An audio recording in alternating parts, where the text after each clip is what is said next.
It's officially episode 3 of 2020 part 3, and that means we've got a whole host of spicy, juicy PC games to sink our flesh-tearing teeth into. So let's take a bite out of just some of what will be on our plate this month. First up, right at the start of the month, is Wolong Fallen Dynasty, which you'll get for free with PC Game Pass. This action game from Team Ninja will have you fighting through Three Kingdoms era China in a Souls-like style. Next up, Fatal Frame Mask of the Lunar Eclipse.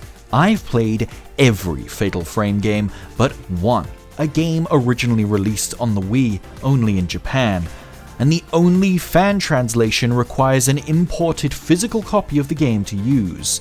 This is that game. The second in a series of Wii releases, I'm coining that, of this series.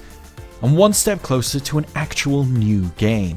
I'm a survival horror freak, so I will be there day one. Cheer is an open world adventure where you sail your boat around a peaceful archipelago with gameplay that looks to combine Mario Odyssey and Breath of the Wild. A lot of people have overlooked this game up till now, but it was included in the PC Gamer article on games we predict will be sleeper hits, so maybe keep an eye on it. You remember how I said I'm a survival horror fan? Well, you know I'm frothing at the mouth for the Resident Evil 4 remake.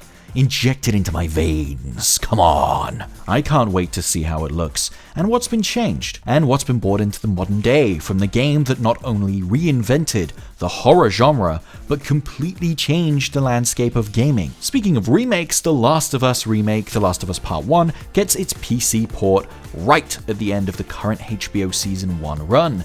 A game that is often touted as one of the best of a generation, and finally PC players can get their hands on it and the Left Behind DLC. Crime Boss Rocket City is also releasing this month, and I don't get it.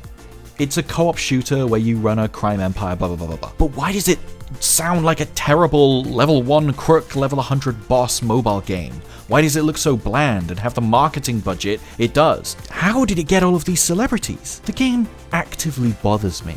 And the worst part is, it'll immediately be forgotten the day after its release, so all of the mental exertion I've spent thinking about it is going to be for nothing. Ravenbound, a roguelike RPG, also releases later this month.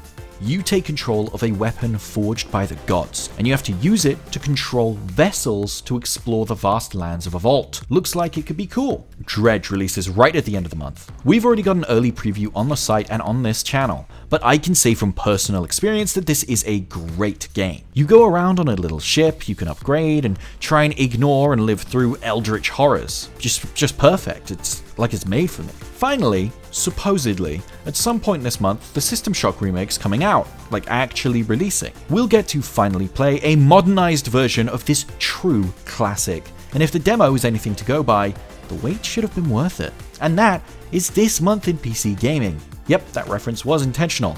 It looks to have some real gems in there. So I'll see you on the other side to check out my retrospective of the month and how many of these games were actually worth the time. And when Gangster City or whatever, Crime Boss Rocket City, actually ends up being Game of the Year or something, because obviously I'm never allowed to be right about anything.